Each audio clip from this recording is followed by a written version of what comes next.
আজকে প্রমাণ হয়ে গেল কেন আসলে এই ভার্সিটিগুলোতে ছাত্র রাজনীতি নিষিদ্ধ করা প্রয়োজন। আজকে প্রমাণ হয়ে গেল কেন বাংলাদেশের সকল সাধারণ জনগণ, সকল বাবা মা চায় এই ভার্সিটিগুলোতে রাজনীতি নিষিদ্ধ হোক। আজকে বৈষম্য বিরোধী ছাত্র আন্দোলনের একটি নতুন কমিটি, ছাত্র সংগঠনের কমিটি দেওয়ার কথা ছিল এবং সেটা দিয়েছে ঢাকা ভার্সিটির মধুর ক্যান্টিনে। কিন্তু সেই জায়গায় একটা অম্লমধুর ঘটনা ঘটেছে।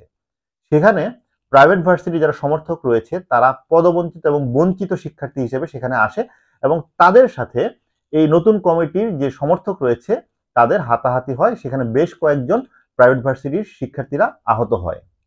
এমনই হয় বাংলাদেশে যেমন সকল ক্ষমতা রাজনীতিবিদদের হাতে চলে যায়, ঠিক তেমনি যদি শিক্ষার্থীদের ভিতরে কোনো ক্ষমতার ভাগাভাগি হয় সেখানে সবগুলো জিনিস সরকারি ভার্সিটি, পাবলিক ভার্সিটির দিকে চলে যায়। সবসময় এই প্রাইভেট ভার্সিটির শিক্ষার্থীরা সবসময় বঞ্চিতই থাকে। কিন্তু আমরা বারবার ভুলে যাই এই জুলাই আগস্টের অভ্যুত্থানের সময় যখন আসলে পাবলিক ভার্সিটির স্টুডেন্টরা মার খেতে খেতে, এই ছাত্রলীগের মার খেতে খেতে অলমোস্ট আন্দোলন ছেড়ে বাসার দিকে রওনা দিয়েছিল, কারণ হলগুলোকে খালি করার নির্দেশ দিয়েছিল। সেই সময় যখন আন্দোলন প্রায় থেমে যাওয়ার উপক্রম, সেই সময় east West, north south, BRAC সহ আরো প্রাইভেট ভার্সিটি স্টুডেন্টরা রাজপথে নেমে মারা যেয়ে রক্ত ঝরিয়ে এই আন্দোলনকে উজ্জীবিত করে, যারই ফলশ্রুতিতে এই জুলাই আগস্টের অভ্যুত্থান হয়। সেগুলো আমরা ভুলে গিয়েছি। নাম কেউ আসছে কিছু জায়গায় প্রাইভেট ভার্সিটির নাম রেখে সব জায়গায় ক্ষমতার দৌড়ে লিপ্ত হয়ে গেছে সকল পাবলিক ভার্সিটি স্টুডেন্টরা, সকল নামধারী শিক্ষার্থীরা। এমনই তো হওয়ার কথা, এমনই হয় বাংলাদেশে যুগে যুগে।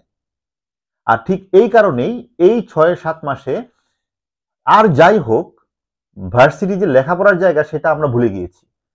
একটা ভার্সিটি যে ছাত্রদের লেখাপড়ার জায়গা সেটা আমাদের আর মনে নেই। শিক্ষার্থীরা আজকে লেখাপড়া বাদে সবকিছু করছে, রাজনীতি থেকে শুরু করে চাঁদাবাজি, টেন্ডারবাজি সবকিছু করছে, শুধু লেখাপড়া বাদ দিয়ে। কিন্তু প্রাইভেট ভার্সিটি, পাবলিক ভার্সিটি বা এই ভার্সিটি তো আসলে লেখাপড়ার জায়গা। এগুলো তো নেতা হওয়ার জায়গা না, বা চাঁদাবাজি বা রংবাজি বা ওই ক্ষমতায় যাওয়ার জায়গা না। কিন্তু এটা এমন এক মোহ তৈরি করেছে সকলের মাঝখানে, সেখানে লেখাপড়া গোল্লায় যাক, লেখাপড়া গোল্লায় গিয়েছে। সেখানে কারো কোনো নজর নেই। সবাই আছে কে কোন জায়গায় কমিটি দিবে, কোন জায়গায় ছাত্রদলের কমিটি দিবে, কোন জায়গায় শিবিরের কমিটি দিবে, কার কমিটিতে কে ঢুকছে, কে ঢোকার চেষ্টা করছে, এইগুলা। এই দেশ ততক্ষণ পর্যন্ত ভালো হবে না যতক্ষণ পর্যন্ত না আমরা নিজেরা ভালো হব। আবারও হয়তো বা কোনো সময় আমরা এই আওয়ামী লীগের মতো কোনো নতুন এক স্বৈরশাসকের খপ্পরে পড়ে যাব, কারণ আমাদের ভিতরে অযোগ্য লোক বেশি। আর অযোগ্য লোক জানে তার অযোগ্যতার খবর, যার কারণে সে কখনোই ক্ষমতা থেকে সরতে চায় না, ক্ষমতা আঁকড়ে ধরে থাকতে চায়।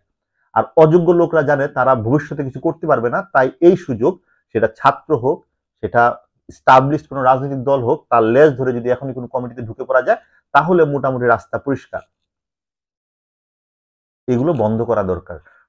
ভার্সিটি লেখাপড়ার জায়গা, ছাত্ররা লেখাপড়া করবে, সেখান থেকে মেধাবী স্কিল্ড ছাত্র হয়ে বের হবে, দেশের কাজে লাগবে, বিশ্বের কাজে লাগবে, প্রয়োজনে রাজনীতিতেও যুক্ত হবে। কিন্তু এরকম মানে ঢালাওভাবে ভার্সিটি রাজনীতির একটা প্রতিষ্ঠান, ভার্সিটি রাজনীতিবিদ তৈরি করার প্রতিষ্ঠান, ভার্সিটি ক্ষমতায় যাওয়ার প্রতিষ্ঠান, এগুলোর দরকার নেই। বাংলাদেশে যত রাজনীতিবিদ রয়েছে, যত ছাত্রদের রাজনৈতিক সংগঠন রয়েছে, তারা কেউ সত্যি কথা বলে না। তারা সকলেই বলে জনগণ তাদের সাথে। জনগণ আসলে তাদেরকে চায় না। কোনো জনগণ চায় না ভার্সিটিতে রাজনীতি থাকুক, ভার্সিটিতে এই ছাত্র রাজনীতি থাকুক। কোনো বাবা মা চায় না তার সন্তান ভার্সিটিতে বিবিএ, এমবিএ, মাস্টার্স করার নামে গিয়ে সেখানে আন্দোলন করুক, মারামারি করুক, রাজনীতি করুক। কোনো বাবা মা চায় না। যারা আজকে ছাত্র নেতা তারাও চাবে না যখন বাবা মা হবে। এগুলো সব মিথ্যা কথা, এগুলো সব হচ্ছে ক্ষমতায় যাওয়ার রাস্তা। আর এই প্রাইভেট ভার্সিটি আজীবন বঞ্চিত ছিল, বঞ্চিত আছে, বঞ্চিত থাকবে। প্রাইভেট ভার্সিটি যারা স্টুডেন্ট রয়েছে তাদেরকে আমি বলবো যে তোমাদের প্রথম থেকেই ভুল হয়েছে ক্ষমতার লোভে এই পাবলিক ভার্সিটির ছাত্রদের পিছে পিছে ঘোরা। তোমরা যে কন্ট্রিবিউশন করেছো সেটা জাতি মনে রাখলেও যারা ক্ষমতার দৌড়ে আছে তারা মনে রাখবে না, তারা ভুলে যাবে। এটাই স্বাভাবিক। আমি নিজে এই প্রাইভেট ভার্সিটির ছাত্রদের জন্য কষ্ট পাচ্ছি এবং এদের বোকামির জন্য আমার আফসোস হচ্ছে। এবং এরা যে আজকে আহত হয়েছে দেখে খারাপ লাগলেও রাগ গিয়ে পড়ছে এদের উপরে, কেন তোমরা এই পাবলিক ভার্সিটি আর এই ক্ষমতার রেশারেশিতে গেলা। কারণ এখনো রাজনীতি খারাপই রয়েছে, এখনো রাজনীতি খারাপই জায়গা।